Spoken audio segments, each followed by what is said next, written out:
जय हिंद दोस्तों, स्वागत है आप सभी का अपने इस YouTube चैनल पर। आज हम सब लोग इस वीडियो में कक्षा 10 और 12 में जो प्रकाश चैप्टर है उसी के अंतर्गत कुछ महत्वपूर्ण टॉपिक के बारे में चर्चा करने वाले हैं। तो आइए सबसे पहले हम लोग देखेंगे प्रकाश का अपवर्तन किसे कहा जाता है। फिर इसके बाद बहुत सारे ऐसे इंपॉर्टेंट टॉपिक है जिससे रिलेटेड है, उन सभी के बारे में एक एक करके इस वीडियो में हम चर्चा करने वाले हैं। तो आइए सबसे पहले हम लोग देखते हैं प्रकाश का अपवर्तन क्या होता है। जैसे मान लेते हैं यहाँ दो माध्यम है, जैसे मान लेते हैं ये एक लाइन है, ये क्या है लाइन है। इसके ऊपर का जो माध्यम है ये मान लेते हैं माध्यम कैसा है, तो ये मान लेते हैं विरल माध्यम है। कैसा माध्यम है, विरल। विरल माध्यम किसे कहते हैं, तो वे कण कह सकते हैं। माध्यम के वे कण जो क्या हो बहुत दूर दूर होते हैं उन्हें क्या कहा जाता है, विरल माध्यम कहा जाता है। और विरल माध्यम का एग्जाम्पल क्या होता है, तो हवा होता है। ठीक है। और नीचे देख लेते हैं, इसके नीचे क्या है, मान लेते हैं पानी सब भरा हुआ है। पानी होने का मतलब इसके कण कैसे होंगे, तो हवा से क्या होंगे, नजदीक ही होंगे। तो इस माध्यम को क्या कहेंगे, सघन माध्यम। यहाँ लिख देते हैं, ये हो गया सघन माध्यम। सघन माध्यम में क्या हो सकता है, जैसे जल हो गया, और क्या हो सकता है, कांच हो गई। ये सब कैसे सघन माध्यम है। ठीक है। तो यहाँ कितने माध्यम हमने देखा, दो माध्यम, एक विरल माध्यम है, एक सघन माध्यम है। बीच में ये लाइन है जो दोनों को बांट रही है, ऊपर वाला विरल, नीचे वाला सघन हो गया। ठीक है। दो माध्यम लेते हैं। अब प्रकाश की किरण मान लेते हैं विरल माध्यम से चल रही है, यहाँ से प्रकाश की किरण चलती है, जाएगी। जैसे ये बांटने वाली सतह जो विरल माध्यम और सघन माध्यम को बांट रही है, ये जो सतह है इससे जब अच्छा जाना कैसे चाहिए, इससे जब टकराएगी जाना चाहिए कैसे, सीधा जाना चाहिए, ऐसे जाना चाहिए ना। ये प्रकाश आई है तो सीधे जानी चाहिए, पर सीधा ना जाके ये कहाँ जाती है, तो हल्का सा झुक जाती है, यानी मुड़ जाती है अपने रास्ते से। क्या होती है, मुड़ जाती है। अब मुड़ती किधर है, ध्यान से देख लीजिए। ये जिस पॉइंट पर मिला है इसे क्या कहते हैं, आपतन बिंदु कहा जाता है। आपतन बिंदु पर खींचा गया लंब ही क्या कहलाता है, अभिलंब कहलाता है। यानी ये जो ऊपर खींचा गया है, नीचे खींचा गया है, इसको क्या कहते हैं, अभिलंब कहते हैं। यानी आपतन बिंदु पर खींचा गया लंब ही अभिलंब कहलाता है। तो ये जो लाइन दिख रही है ऊपर नीचे दोनों, इसको क्या कह देंगे, अभिलंब कह देंगे। ये प्रकाश की किरण आई है। अच्छा, जो प्रकाश की किरण आती है उसे क्या कहते हैं, आपतित किरण कहते हैं। यहाँ लिख देते हैं आपतित किरण। जो किरण किसी वस्तु से चलती है उसे क्या कहते हैं, आपतित किरण। आपतित किरण जब आपतन बिंदु से टकराती है तो क्या होती है, जाना तो चाहिए सीधा, जाना कहाँ चाहिए, नियम तो यही कहता है जाना चाहिए सीधा, पर माध्यम यहाँ देखिए चेंज हो रहा है। यहाँ माध्यम विरल का था, यहाँ माध्यम सघन का है। यानी विरल से जब सघन में जाएंगे तो ये क्या होती है, जैसे जाना चाहिए सीधा लेकिन अपने रास्ते से क्या होती है, विचलित हो जाती है। यही घटना जब प्रकाश की किरण एक माध्यम से चलकर दूसरे माध्यम में प्रवेश करती है तो अपने मार्ग से क्या होती है, विचलित हो जाती है। इसी घटना को क्या कहते हैं, प्रकाश का अपवर्तन कहा जाता है। जैसे देखिए यहाँ पर दिखाया गया, जाना चाहिए सीधा, पर ये क्या होता है, हल्का सा मुड़ जाता है। जाना, इसको जाना कैसे चाहिए था, सीधा, मुड़ गया है, नहीं इधर देखिए ये मुड़ गया है, यानी ये अपने मार्ग से क्या हो गया, विचलित हो गया। और यही अपने मार्ग से विचलित होना ही क्या कहलाता है, प्रकाश का अपवर्तन कहलाता है। तो प्रकाश के अपवर्तन की परिभाषा क्या हो जाएगी, कहेंगे जब प्रकाश की किरण एक माध्यम से चलकर दूसरे माध्यम में प्रवेश करती है तो अपने मार्ग से विचलित हो जाती है। इसी घटना को प्रकाश का अपवर्तन कहा जाता है। समझ में आएगा नहीं, यहाँ देखिए। अच्छा, एक चीज ध्यान से देखिएगा, जैसे इधर मुड़ी है ये इधर भी मुड़ सकती है, मुड़ सकती है कि नहीं, हाँ जाहिर सी बात है मुड़ सकती है। ये कब होता है, कब इधर मुड़ती है, यानी अभिलंब की ओर आई है, ये अभिलंब के नजदीक आई है। कब अभिलंब के नजदीक आती है, कब अभिलंब के दूर जाती है, इसके बारे में हम चर्चा कर लेते हैं। ठीक है, ध्यान से देखिएगा। ये माध्यम क्या है, पहला वाला माध्यम है विरल, दूसरा वाला माध्यम है सघन। तो कहेंगे जब प्रकाश की किरण विरल माध्यम से सघन माध्यम में प्रवेश करती है तो अभिलंब की ओर झुक जाती है। इसको याद रखिएगा, ये एग्जाम में, कंपटीशन में या बोर्ड एग्जाम में एक नंबर का जो प्रश्न होता है वहां पूछे जाते हैं। क्या पूछे जा सकते हैं कि प्रकाश की किरण जब विरल माध्यम से सघन माध्यम में जाती है तो यह अभिलंब की ओर हटती है या अभिलंब से दूर हटती है, कहां पर, यह सीधे निकल जाती है। तो कहां से जाती है, अभिलंब की ओर झुक जाती है। जब प्रकाश की किरण विरल माध्यम से सघन माध्यम में प्रवेश करती है तो अभिलंब की ओर झुक जाती है। अब इसका अपोजिट अगर देखना होगा क्या देखेंगे, जैसे देखिए ये प्रकाश की किरण गई है, कहां से गई है, सघन माध्यम से। जाना कैसे चाहिए, सीधा, ऐसे जाना चाहिए, सीधा जाना चाहिए, इस तरीके से जाना चाहिए, नहीं ऐसे सीधा। ठीक है, ध्यान से देखिएगा।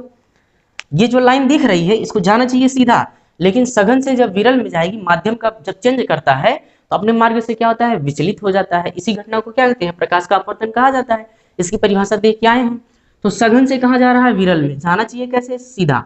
अच्छा, ये लाइन अविलंब से क्या है, नजदीक है, और ये लाइन अविलंब से क्या है, दूर है। ठीक है, ध्यान से देखिएगा। जब प्रकाश की किरण सघन माध्यम से विरल माध्यम में प्रवेश करती है तो अपने मार्ग से विचलित होती है और विचलित होकर कहाँ जाती है, अभिलंब से दूर हटती है।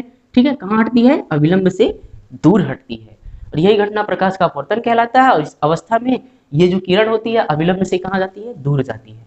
तो याद रखिए दो यहाँ घटनाएं देखने को मिलेंगी, कौन कौन सी, जब प्रकाश की किरण विरल माध्यम से सघन माध्यम में जाती है तो अभिलंब की ओर झुक जाती है। इसका उल्टा देखेंगे, जब प्रकाश की किरण सघन माध्यम से विरल माध्यम में जाती है तो अभिलंब से दूर हट जाती है। ठीक, इसको याद रखिएगा, आगे अभी इसी का इस्तेमाल किया जाएगा। ठीक है, तो प्रकाश का अपवर्तन किसे कहते हैं, जब प्रकाश की किरण एक माध्यम से दूसरे माध्यम में प्रवेश करती है तो अपने मार्ग से विचलित हो जाती है। इसी घटना को प्रकाश का अपवर्तन कहा जाता है। प्रकाश का अपवर्तन, इसके दो नियम होते हैं। दोनों नियम क्या है, दो नियम ये होते हैं। पहला नियम कहता है प्रकाश के आपतित किरण, अपवर्तित किरण तथा अभिलंब तीनों एक ही तल में होती हैं। तल होने का मतलब क्या है, जैसे ये प्रकाश कहाँ से आई है, बोर्ड को टच करते हुए आई है, तो ये जो अपवर्तित प्रकाश, अच्छा ये आपतित किरण है, इसको अपवर्तित किरण कहेंगे। ठीक है, तो आपतित किरण अगर इस बोर्ड को टच करते हुए आई है तो ऐसा नहीं है, ये जो अपवर्तित किरण है ये बोर्ड से ऊपर नहीं जाएगा, जब भी जाएगा इसी बोर्ड पर ही जाएगा। जैसे ये किरण आई है बोर्ड से ही आई है टच करते हुए, ये किरण जो जाएगी बोर्ड को ही टच करते हुए जाएगी। और ये जो अभिलंब दिख रहा है ये भी कहाँ जाएगा, बोर्ड पर ही जाएगा। ठीक है, ना कि इसके बोर्ड के ऊपर होगा। तो पहला नियम क्या कहता है, अपवर्तन का पहला नियम यही कहता है कि आपतित किरण तथा अपवर्तित किरण और अभिलंब तीनों एक ही तल में होते हैं। दूसरा नियम क्या कहता है, इसको ध्यान से देखिएगा, आपतित किरण तथा अभिलंब के बीच बने हुए कोण को क्या कहते हैं, आपतन कोण कहते हैं। अपवर्तित किरण तथा अभिलंब के बीच बने हुए कोण को क्या कहते हैं, अपवर्तन कोण कहते हैं। आपतन कोण को I से लिखा जाता है, अपवर्तन कोण को R से लिखा जाता है। दूसरा नियम क्या कहता है, ध्यान से हम लोग देख लेते हैं। दूसरा नियम कहता है आपतन कोण का ज्या, आपतन कोण का ज्या, ज्या का मतलब क्या होता है, साइन। जो हम लोग नहीं पढ़ते हैं, ट्रिग्नोमेट्री में पढ़ते हैं ना, साइन कॉस टेन ये सब होता है ना, उसमें जो साइन होता है उसको हिंदी में क्या कहते हैं, ज्या कहते हैं। तो इसकी परिभाषा में हम लोग कहेंगे आपतन कोण का ज्या, यानी यहाँ लिखेंगे साइन I बटे, और अपवर्तन कोण का ज्या यहाँ लिखेंगे साइन R। आपतन कोण का ज्या अपवर्तन कोण का ज्या का अनुपात क्या होता है, एक नियतांक होता है। क्या होता है, नियतांक होता है। इसी नियतांक को क्या कहते हैं, इसी नियतांक को कहा जाता है अपवर्तनांक। क्या कहते हैं, अपवर्तनांक। इसी को लिखा जाता है n से। किससे लिखा जाता है, n से। अच्छा, ये नियम देने वाले कौन थे, ये जो दूसरा नियम है इस नियम के बारे में बताने वाले वैज्ञानिक का नाम था स्नेल। इसलिए प्रकाश के अपवर्तन के दूसरे नियम को स्नेल का भी नियम कहा जाता है। स्नेल का नियम क्या होता है, तो आपतन कोण का ज्या तथा अपवर्तन कोण के ज्या का अनुपात सदैव एक नियतांक होता है, जिसे अपवर्तनांक कहा जाता है। बात समझ में आया, और इसी नियम को क्या कहते हैं, स्नेल का नियम कहा जाता है। ठीक है, अब आइए हम लोग देखते हैं क्रांतिक कोण क्या होता है। ठीक है, अच्छा एक चीज हम लोग देखेंगे, यहाँ प्रकाश के अपवर्तन के दूसरे नियम से देखेंगे, ध्यान से समझिएगा, क्योंकि अगला वाला जो टॉपिक है इसी से रिलेटेड है। इसको पहले समझ लीजिए, अगला टॉपिक अच्छे से आराम से समझ में आएगा। ठीक है, तो इसको पहले समझते हैं हम लोग। ध्यान से देखिए यहाँ पर क्या लिखा गया है, साइन I बटे क्या है, साइन R बराबर क्या होता है, नियतांक। नियतांक का मतलब क्या होता है, कांस्टेंट। ये कांस्टेंट को क्या कहते हैं, अपवर्तनांक n कहा जाता है, लिख देते हैं। अच्छा, इसका तिरछा गुणा कर देते हैं, यहाँ कर देते हैं, साइन I बराबर क्या हो गया, साइन R हो गया, और यहाँ पर पहले से क्या है, n है। ध्यान से देखिएगा। अच्छा, n क्या है, एक कांस्टेंट है, नियतांक है, तो इसका वैल्यू तो बदलने वाला है नहीं, तो क्या बदल सकता है, I बदल सकता है, R बदल सकता है। अच्छा, ध्यान से देखिए, अगर R बदल देंगे तो I का मान बढ़ेगा कि कम होगा, बढ़ेगा, जाहिर सी बात है। अगर R का मान बढ़ा देंगे तो I का मान बढ़ जाएगा। इसका उल्टा कह सकते हैं, अगर I का मान बढ़ा देंगे तो R का मान बढ़ जाएगा। ठीक है, क्योंकि ये n क्या है, नियतांक है, इसका मान तो बदलने वाला है नहीं। इसलिए यहाँ से हम लोग देखते हैं, अगर I का मान बढ़ाया जाता है, उसी के निश्चित अनुपात में R का भी मान क्या होता है, बढ़ जाता है। ठीक, इस स्नेल के नियम से ये चीज हमको समझ में आया, अगर हम आपतन कोण को बढ़ाएंगे तो अपवर्तन कोण का मान भी उसी अनुपात में बढ़ेगा। आइए इसके बारे में आगे हम चर्चा करते हैं और देखते हैं इसी से रिलेटेड क्रांतिक कोण क्या होता है। अच्छा, आइए अब हम लोग क्रांतिक कोण को समझते हैं। अभी हम लोग क्या समझे, प्रकाश का अपवर्तन समझे। प्रकाश के अपवर्तन में कितने माध्यम होते हैं, दो माध्यम। ऊपर लिए थे विरल, नीचे लिए थे सघन। जो प्रकाश की किरण विरल से सघन में जाती है तो अभिलंब की ओर झुकती है, और जब प्रकाश की किरण सघन से कहाँ जाती है, विरल में जाती है, तो कहाँ पर जाती है, अभिलंब से दूर हटती है। ऊपर हम लोग ले लेते हैं, यहाँ क्या है, मान लेते हैं यहाँ सघन माध्यम है। कैसा है, सघन। और नीचे मान लेते हैं कैसा माध्यम है, विरल माध्यम है। ठीक है, ऊपर का माध्यम सघन, नीचे का माध्यम क्या हो गया, विरल हो गया। अब ध्यान से देखिएगा, यहाँ मान लेते हैं कोई बिंदु है, इस बिंदु पर क्या खींच देते हैं, लंब। अच्छा, इसी लंब को क्या कहते हैं, यहाँ बना देते हैं, इसी को कहा जाता है अभिलंब। क्या कहते हैं, अभिलंब। अभी आप लोग को बताए थे ये प्रकाश की किरण है, कहीं वस्तु से चलती है। अच्छा देखिए, सघन से विरल में जाएगी तो जाना चाहिए कैसे, इसको ऐसे सीधा जाना चाहिए ना, बट ये कहाँ जाता है, अभिलंब से दूर हटता है, यानी इससे कहाँ चला जाएगा, थोड़ा दूरी पर चला जाएगा। तो ये आपतित किरण है, ये अपवर्तित किरण। आपतित किरण और अभिलंब के बीच बने हुए कोण को क्या कहते हैं, आपतन कोण कहते हैं, लिखा जाता है आई से। ऐसे ही अपवर्तित किरण और अभिलंब के बीच बने हुए कोण को क्या कहते हैं, अपवर्तन कोण कहते हैं। लिखा कैसे जाता है, तो आर से लिखा जाता है। ठीक है, ये कैसे लिखा जाता है, तो आर से। इसको कहते हैं अपवर्तन कोण, इसको कहते हैं आपतन कोण। ठीक। अब प्रकाश की किरण कहाँ से चली है, सघन माध्यम से कहाँ पर गई है, विरल माध्यम में। सघन से विरल में जाते ही देखें अभिलंब से दूर हट गई है। अभी आप लोग सेकंड नियम में पढ़ के आए हैं, आपतन कोण बढ़ाएंगे तो अपवर्तन कोण भी बढ़ता है, उसी निश्चित अनुपात में क्या होता है, बढ़ता है। ठीक है, जैसे मान लेते हैं इसको यहाँ, ये वस्तु जो दिख रहा है यहाँ पर खिसका के लाए। अब यहाँ से किरणें चलेंगी ऐसे, टकराने के पश्चात अब देखिए ये बढ़ गया कि नहीं, इतना बढ़ा है, ये भी इतना बढ़ जाएगा, इधर बढ़ गया। ठीक है, ये इतना बढ़ गया। ठीक, अगर ये पूरा क्या हो गया आपतन कोण, तो यहाँ ये पूरा हो जाएगा अपवर्तन कोण। समझ में आ रहा है कि नहीं, इतना यहाँ बढ़ा है, इतना यहाँ बढ़ा है। ठीक है, अब क्या करते हैं, इस वस्तु को और इधर लाते हैं, और इधर लाएं। अब देखेंगे यहाँ पर आ गया। ठीक, फर्स्ट ये लिख देते हैं कंडीशन, फर्स्ट कंडीशन पर यहाँ था, सेकंड पर यहाँ था, थर्ड पर यहाँ था। ऐसे फर्स्ट पर यहाँ है, सेकंड पर यहाँ है। थर्ड कंडीशन पर देखिएगा, जैसे इतना बढ़ाया ना, अब ये भी बढ़ेगा। अगर ये प्रकाश की किरण कहाँ से चल जाए, ये जो तल दिख रहा है, ये तल है कि नहीं, ये तल क्या कर रहा है, सघन और विरल को क्या करता है, बांट रहा है। कह सकते हैं ये जो हमको तल दिख रहा है, ये तल क्या कर रहा है, सघन माध्यम और विरल माध्यम को बांट रहा है। तो प्रकाश की किरण अब कहाँ से जा रही है, इसी तल से जा रही है। प्रकाश की किरण इस कहाँ से जा रही है, तो ये देखिए अपवर्तन होने के पश्चात जो सघन माध्यम और विरल माध्यम को जो तल बांट रहा है, उसी के ऊपर से जस्ट जा रही है, यानी उसी तल से जा रही है। बात समझ में आया, ध्यान से समझिएगा क्रांति कोण क्या होता है। इस अवस्था में ये जो संपूर्ण कोण होगा, ये संपूर्ण कोण को कहते हैं क्या है, आपतन कोण कहेंगे। क्या कहेंगे, आपतन कोण। लिखा कैसे जाता है, आई से लिखा जाता है। ठीक है, ऐसे यहां से ये संपूर्ण कोण क्या हो जाएगा, ये कितने का हो जाएगा, देखिए संपूर्ण कोण ऐसे ही तो है, और इन दोनों रेखाओं के बीच का कोण कितना हो जाएगा, 90 डिग्री।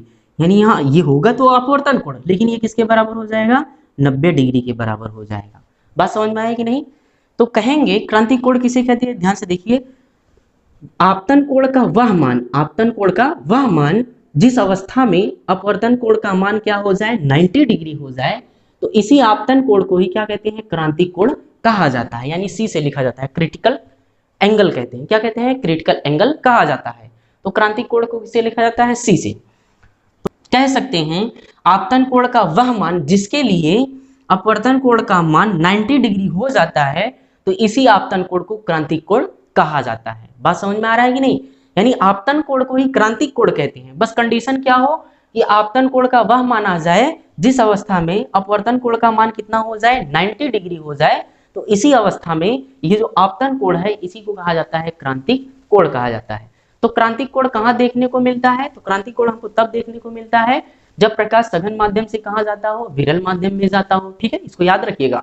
क्रांतिक कोण कब हमको देखने को मिलता है, जब प्रकाश की किरण सघन से कहाँ जा रहा हो, विरल में जा रहा हो। उसी अवस्था में जो प्रकाश आता है तो अभिलंब से दूर हटता है, और अभिलंब से दूर हटते हटते ऐसा, इसको हम लोग क्या करते हैं, आपतन कोण को बढ़ाते हैं तो अपवर्तन कोण भी क्या होता है, बढ़ता है, उसी निश्चित अनुपात में बढ़ता है। और बढ़ते बढ़ते कहाँ चला जाता है, तो सघन माध्यम और विरल माध्यम के बांटने वाले तल से चला जाता है।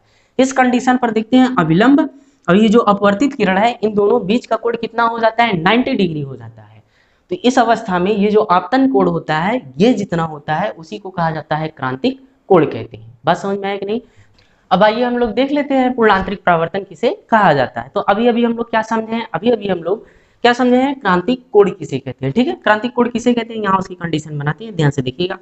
ये क्या था, सघन माध्यम और विरल माध्यम को बांटने वाला तल था। यहाँ मान लेते हैं क्या है, सघन माध्यम है। ठीक है, यहाँ पर कैसा माध्यम है, विरल माध्यम है। ठीक, इसको डेंस कहते हैं, इसको रेयर कहा जाता है। ठीक है, इंग्लिश में इसको क्या कहते हैं, सघन माध्यम को डेंस कहा जाता है और विरल माध्यम को रेयर कहा जाता है। ठीक, अब ध्यान से देखिएगा, यहाँ क्या खींचे थे, एक अभिलंब खींचे थे। ये अभिलंब था ना, एक प्रकाश की किरण यहाँ से आ रही थी। ये किरण आने के पश्चात जो यहाँ अपवर्तित किरण थी, कहाँ से जा रही थी, इसी तल से जा रही थी। ये तल क्या है, सघन माध्यम और विरल माध्यम को बांटने वाला तल है। ठीक है, तो इस अवस्था में ये जो आई था, इसी आई को क्या कहा जाता था, सी कहा जाता था। इसी को क्रांतिक कोण हम लोग कहते थे कि नहीं।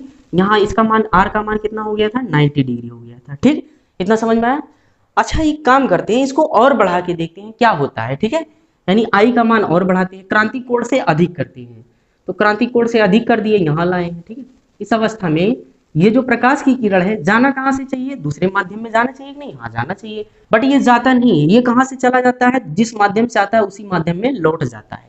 यानी अगर ये सघन माध्यम से आया है तो सघन माध्यम में ही वापस चला भी जाता है। ठीक है, यानी यहाँ से आया है तो यहाँ जाएगा भी। इसी घटना को क्या कहा जाता है, पूर्ण आंतरिक परावर्तन कहते हैं। यानी जैसे यहाँ से टॉर्च जला रहे थे तो यहाँ से परावर्तित होकर किरण कहाँ से जा रही थी, सघन और विरल माध्यम को बांटने वाले तल से जा रही थी। बस इसको हल्का सा टॉर्च यहाँ नीचे लेकर आए, अब टॉर्च जलाएंगे तो प्रकाश जाना चाहिए दूसरे माध्यम में, लेकिन ये दूसरे माध्यम में न जाकर उसी माध्यम में क्या हो गया है, वापस लौट गया है। कब लौटा है, जब हम आपतन कोण का मान सी से क्या कर दिए, बढ़ा दिए। सी क्या है, क्रांतिक कोण है। तो पूर्ण आंतरिक परावर्तन की परिभाषा क्या होगी, कंडीशन क्या होता है। तो पूर्ण आंतरिक परावर्तन होने के सबसे पहला कंडीशन यही है कि प्रकाश की किरण सघन से कहाँ जानी चाहिए, विरल में जानी चाहिए। ये कंडीशन इसको याद रखिएगा। तो पूर्ण आंतरिक परावर्तन की परिभाषा क्या होगी, तो हम लोग यहाँ कह सकते हैं ये जो आपतन कोण है, आपतन कोण का मान जब क्रांतिक कोण से अधिक हो जाता है, इस अवस्था में प्रकाश का अपवर्तन न होकर परावर्तन की घटना होती है, इसे ही पूर्ण आंतरिक परावर्तन कहा जाता है। ठीक है, शर्त क्या होनी चाहिए, सघन से विरल में जाना चाहिए। कंडीशन क्या है, आपतन कोण का मान क्रांतिक कोण से अधिक होना चाहिए। इस अवस्था में अपवर्तन की घटना ना होकर कौन सी घटना होती है, परावर्तन की घटना होती है। इसी को क्या कहते हैं, पूर्ण आंतरिक परावर्तन कहा जाता है। बात समझ में आया कि नहीं। अब आइए इसके दैनिक जीवन से एग्जाम्पल क्या होते हैं समझते हैं। ठीक है, तो अगर कोई पूछे अपवर्तन की घटना का दैनिक जीवन में क्या संबंध है, तो कहाँ बताएंगे। हम लोग देखते हैं जैसे यही पेन है, अगर पेन को पानी में डाल देते हैं, कुछ बाहर रहता है तो अंदर जो जाता है देखते हैं हल्का सा मुड़ा हुआ हमको दिखाई देता है। ये किसके कारण होता है, तो प्रकाश के अपवर्तन के कारण होता है। ठीक है, ऐसे ही क्या देखते हैं, कोई सिक्का है जल में गिरा हुआ है, तो ऊपर से जब हम लोग देखते हैं तो सिक्का वास्तविक गहराई से हमको कहाँ दिखाई देता है, हल्का सा ऊपर उठा हुआ दिखाई देता है। बात समझ में नहीं। जैसे कोई मछली है अगर पानी में तैर रही है तो कितनी गहराई से तैर रही है, वास्तविक गहराई हमको नहीं पता चलता, वो हल्का सा ऊपर पता चलता है। ठीक है, ये सभी घटनाएं किसके कारण होती हैं, तो प्रकाश के अपवर्तन के कारण होती है। बात समझ में आया कि नहीं। और अपवर्तन से संबंधित बहुत भी घटनाएं होती हैं, जैसे सूर्य डूबने के बाद भी हमको दिखाई देता है और उगने से पहले भी हमको आभास हो जाता है कि वहां पर है, वहां से प्रकाश आने लगता है।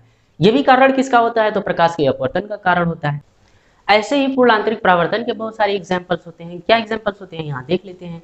जैसे हीरा हो गया, अगर कहीं से हीरा में क्रैक है, यानी बीच में क्या है, जगह है। ठीक है, या कांच ही हो गया, बीच में अगर कहीं क्रैक है तो उसको धूप में देखेंगे तो हमको चमकता हुआ दिखाई देता है। ये किसके कारण होता है, तो पूर्ण आंतरिक परावर्तन के कारण ही होता है। ठीक है, अच्छा आप लोग मरीचिका के बारे में सुने होंगे। मरीचिका क्या होता है, तो मरीचिका का मतलब ये होता है जैसे रेगिस्तान हो गया, रेगिस्तान में दूर से देखते हैं तो दूर से देखने पर हमको क्या लगता है कि सामने क्या दिख रहा है, पानी दिख रहा है। अच्छा रेगिस्तान में अगर नहीं देखे होंगे तो आप लोग गर्मी के मौसम पे हाईवे रोड होता है ना, उस रोड पर जब देखते हैं तो दूर देखने पर ऐसा लगता है कि रोड पर क्या गिरा हुआ है, पानी गिरा हुआ है।